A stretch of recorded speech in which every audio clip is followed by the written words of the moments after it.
Atos capítulo 12.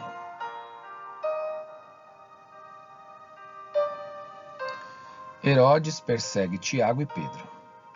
Por aquele tempo, o rei Herodes mandou prender alguns da igreja para os maltratar. Mandou matar à espada Tiago, irmão de João. Vendo que isto agradava os judeus, prosseguiu mandando prender também Pedro.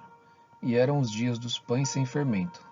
Depois de prendê-lo, lançou-o na prisão, entregando-o a 4 escoltas de 4 soldados cada uma, para o guardarem.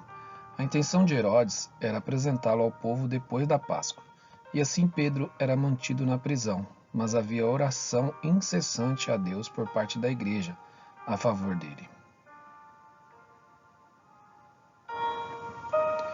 Pedro é libertado. Na noite anterior ao dia em que Herodes ia apresentá-lo ao povo, Pedro dormia entre 2 soldados, preso com 2 correntes. Sentinelas junto à porta guardavam a prisão. Eis, porém, que sobreveio um anjo do Senhor, e uma luz iluminou a prisão. O anjo tocou no lado de Pedro e o despertou, dizendo: Levante-se depressa. Então as correntes caíram das mãos dele. E o anjo continuou: Coloque o cinto e calce as sandálias. E ele assim o fez. O anjo lhe disse mais: Põe a capa e siga-me. Então, saindo, Pedro o seguia, não sabendo que era real o que estava sendo feito pelo anjo. Ele pensava que era uma visão.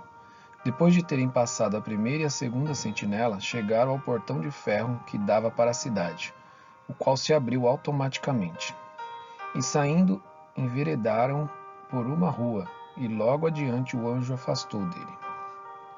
Então Pedro, caindo em si, disse: Agora sei que, de fato, o Senhor enviou o seu anjo e me livrou da mão de Herodes e de toda a expectativa do povo judeu. Ao se dar conta disso, Pedro resolveu ir à casa de Maria, mãe de João, também chamado Marcos, onde muitas pessoas estavam congregadas e oravam. Quando ele bateu à porta da frente, uma empregada, chamada Rode, foi ver quem era. Reconhecendo a voz de Pedro, ficou tão alegre que nem o fez entrar, mas voltou correndo para anunciar que Pedro estava à porta. Então os outros disseram: Você ficou louca? Ela, porém, persistia em afirmar que era verdade. Então disseram: É o anjo dele. Enquanto isso, Pedro continuava batendo. Quando abriram a porta, viram-no e ficaram admirados. Ele, porém, fazendo-lhe sinal com a mão para que se calasse, contou-lhes como o Senhor o tinha tirado da prisão e acrescentou: Anunciem isto a Tiago e aos seus irmãos. E saindo, foi para outro lugar. Quando amanheceu, houve grande alvoroço entre os soldados sobre o que teria acontecido com Pedro. Herodes, tendo-o procurado e não o achando, submetendo as sentinelas a interrogatório, ordenou que se aplicasse a pena de morte. E descendo da Judéia para Cesareia, Herodes passou ali algum tempo.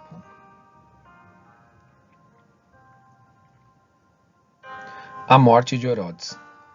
Havia uma séria divergência entre Herodes e os moradores de Tiro e de Sidom. Estes, porém, de comum acordo, se apresentaram a ele e, depois de obter o apoio de Blasto, que era assessor do rei, pediram paz, porque a terra deles recebia alimentos do país do rei. Em dia designado, Herodes, vestido de traje real, assentado no trono, dirigiu-lhes a palavra, e o povo gritava: É voz de um Deus, e não de um homem. No mesmo instante, um anjo do Senhor feriu Herodes, por ele não haver dado glória a Deus, e comido de vermes, morreu. Entretanto, a palavra de Deus crescia e se multiplicava.